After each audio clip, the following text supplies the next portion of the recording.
खुलुमबाय आंनि मुङा थरेना जुनालि बर' गामि 2 नं लादांगुरि बियाब सानजा जनाय जिल्ला धेमाजि दुलाराय बाथौ गौथुम लाइमोना अनलाइनाव आर'ज बादायलायहोनायाव आङो थुलुंगा बान्थाखौ मोननानै जोबोद गोजोननाय मोन्दों। लोगोसे आंनि फंबाय बिनानावमोन जाय बिथांमोना बे आर'ज बादायलायनायाव बाहागो लादोंमोन।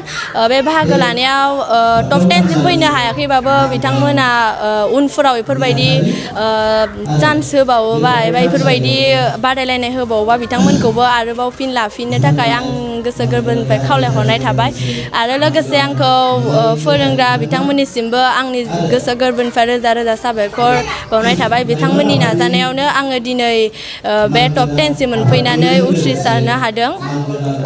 नों दा मा थाखोआव फरायो? आं दा 9 थाखोआव फरायगासिनो। दिनै गामिनि रायजोफोरा नोंखौ बेवहाय माबायदि गोजोननाय मोनदों? दिनै रायजोफोर आरो लाइमोना आंखौ बरायनायनि थाखाय आं जोबोद गोजोननाय मोन्दों। गामिनि नं लादांगुरि बियाब सानजा जनाय जिल्ला धेमाजि बिदिनो बादायलायनायाव देरहानानै माबायदि मोनदों? आं बादायलायनायाव देरहानानै मोजां मोनदों गोजोननाय मोन्दों। आङो 6 थाखोआव फरायो। उनाव मा जानो सानो? उनाव बिदिनो आर'ज खनै बिदिनो माबा आर'ज आर'जजों बाथौखौ लोगोसे इयुनाव माबाफोर मावनो सानो? आर'जनि अनगायै बेलेग? आर'जनि अनगायै बिदिनो आर'ज सोलोंबाय थानानै आङो देरगानो सानदों आरो। बड'लेण्ड बुब्लि आरो बड'सा रादाब बुथुमगिरि नोंथांमोननिसिम जों दिनै नैबे 2 नं लादांगुरि बाथौ मन्दिरनिफ्राय गाहाम हामलायनाय जासिग्रोनाय जाबाय। दा दिनै जोंनि बे गामिनि बाथौ बावसालियावहाय जोंनिनो जेथो दाननि 2थि मंगलबारनि आर'ज हाबाफारिखौ लानाय जादों। लोगोसे बे हाबाफारिजोंनो जोङो मोनसे गोनांथार मान बावनाय हाबाफारिबो लाफानो थाखाय जा जगार खालामदों। मान बावनाय हाबाफारिया बेनोदि जोंहा थांनाय 1/8/2021 मायथाइयावहाय जोंनि दुलाराय लाइमोन बाथौ गौथुम आरो माइनाव आफादा मोनसे बाथौ आर'ज बादायलायनाय हाबाफारिखौ सामलायदोंमोन आरो फैयै फैयै बे हाबाफारिया थांनाय एप्रिल दाननि 8 खालार 2022 खालि जोबनानै थाङो। बेयाव जोबोद मोनसे रंजाथावना बाथ्रा होननानै जों बुंनांगोन। मानोना बे बादायलायनायाव जोंनि जनाय बियाब बाथौ गौथुमनि सिङाव थानाय जोंनिनो दाउथुब बिखा दख'रा आफादनि बेन्दोंनि नैबे जोंनि 2 नं लादांगुरि गामिनिफ्राय 2 बादायारि बिथांमोनहा देरहासार जानो हादों।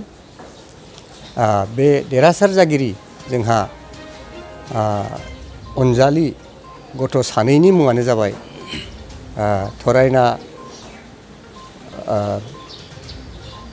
जुनालि बर' आरो थरायना प्रेमि बसुमतारी। बिथां 2या बादायनायनि बेलायावहाय सेथि देंखोनिफ्राय लानानै 5थि देंखोसिम मोजाङै मोजां बिथां 2या बादायनायनि बेलायावहाय सेथि देंखोनिफ्राय लानानै 5थि देंखोसिम मोजाङै मोजां बादायबोनानै टप 10आव सौहैनो हायो। टप 10आव सौहैनायनि उनावहाय बिथांमोनहा जोबथानाय बेलायावहाय मोनसे बुरखाय बान्था आरो साबायखर बान्थाखौ आवग्रिनो हानाय जादों। बे जोंनि थाखाय जोबोद गोग्गाथाव आरो गोजोनथाव रादाब। जों आसा खालामो बे जोंहा गथ' सानैनि बे बादायलायनायाव देरहानायनि जा देरहासारनो हानायनि जा मोनसे नुथाय बियो जोंनि इयुन गासै जोंनि बाथौ धोरोमारिनि गथ' गथायफोरखौ आरो जोंनिनो बाथौ सिबियारि रायजो राजाफोरखौ इयुननि गासै बादायनाय हाबाफारिफोराव मोजाङै मोजां बाहागो लालायनानै बेबादिनो देरहालांनायनि थुलुंगाखौ मोननो हागोन। आरो आसा खालामो बिथांमोनहा दिनै जा बुरखाय बान्था आरो साबायखर बान्थाखौ मोननो हादों, इयुनाव नांथाब नाजानायनि गेजेरजों जाहाथे आरो बिनिख्रुइ साबसिन हामसिन बान्थाखौ आवथायनो हागोन बेखौ जोङो आसा खालामो। आरो जोंनि गामिनि बे बाथौ मन्दिरनिफ्राय जोङो बे फिसा सानैनिसिम बोर सारस्रियो जाहाथे इयुन समाव बिथांमोनहा मोजाङै मोजां देरहासार जाबावनो हागोन बेखौ जों आसा फारिनाय जाबाय। आरो लोगोसेनो जोङो बे गथ' सानैखौ दिनै जोंनि बे गामिया जोंनि गामिजों लोगोसेनो जोंनि बियाब आरो जोंनि जिल्लाखौ मुं खामायनानै लाबोनायनि थाखाय जोङो बिथांमोनखौ आर'नाइजों जोंनि माननि आर'नाइजों बिथांमोनखौ बरायनो थाखाय हाबाफारि लादों। आरो बे हाबाफारिखौ जोंनि रायजोआ दान्दिसेनि उनाव मावनाय जागोन बेखौनो जों दिनै फोसावनाय जाबाय। बेयावनो आं बड'लेण्ड बुब्लि आरो बड'सा गासै रादाब बुथुमगिरि नोंथांमोननिसिम साबायखर बावग्रोनानै आरो बड'लेण्ड बुब्लि खोनासंगिरि एबा नायगिरि गासैनिसिमबो आंनि गिबियाव आंनि खुलुमनाय बावग्रोनानै दिनै जोंनि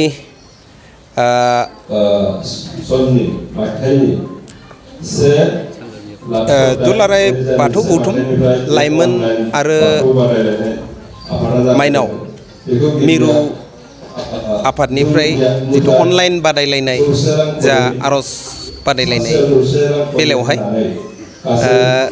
जोंनि 2 नं लादांगुरि गामिनिफ्राय आं नैबे थानसालियावनो लाफानानै 6 जन गथ'साफोरखौ बे बादायलायनायाव बाहागो लानो थाखाय बे फिसाफोरखौ आं खाबु होदोंमोन, फोरोंनायनि गासैबो बिबानखौ लादोंमोन आरो दा जोंनि बे आयदाखौ जोंहा दुलाराय बाथौ गौथुम लाइमोन आरो माइनाव आफादनि जा दैदेननाय थांनाय 2021 मायथाइनि आगस्ट दाननिफ्राय जागायनानै नै बावैसो जोंनि जोबथा टप 10नि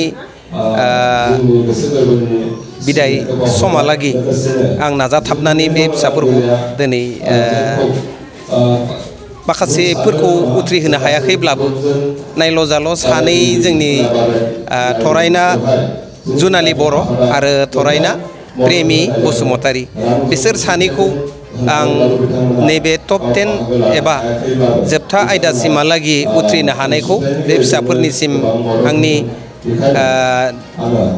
जा नाजानाय एबा फोरोंनायखौ लाखिनो हानायनि थाखाय आं बिसोरनिसिम आंनि थोजासे अननाय बावबाय आरो आं आफा इसोर बोराइ बाथौनि सेराव आर'ज गाबो जाहाथे धोरोमनि बेफोरबायदि गासै आसार खान्थिखौ आर'जनि गेजेरजों बायदि बायदि आयदाजों जाहाथे बे फिसाफोरा धोरोमनि बायदि बायदि बिबानफोराव बायदि बायदि बेलायाव जेरावबो बाहागो लानो हाथों बेखौ आं बे फिसाफोरनिसिम आं 2 नं लादांगुरि गामिनि एबा सानजा जनाय बियाबनि आं दा गाहाय गोथारि जानानै गासै नोंथाङा सरखारि साख्रि नागिरदोंना?